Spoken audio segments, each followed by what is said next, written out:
Не е секој во Британија обожувател на монархијата. Анархистот Чарли Вејч, например.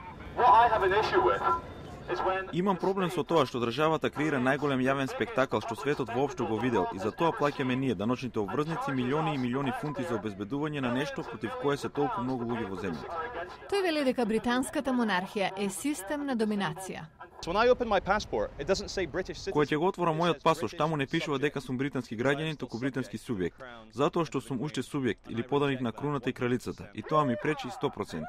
Неговата анархистичка група, Полиција на љубовта, има намера да протестира против монархијата на лондонскиот плоштад Трафалгар на денот на свадбата.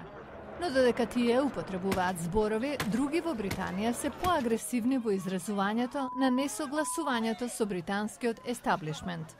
Само пред неколку месеци принцот Чарлс и сопругата Камила беа фатени во лути протести во врска со поскапувањето на студирањето.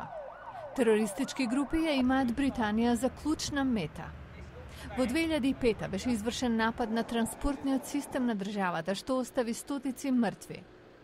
Порано месецов, автомобил бомба од дисидентската републиканска група Реал Ира уби полицаец. Безбедносните аналитичари се согласни дека ризиците се високи, особено што утре стотици илјади луѓе ќе бидат на лондонските улици. Британските безбедносни служби се на ниво на највисока готовност.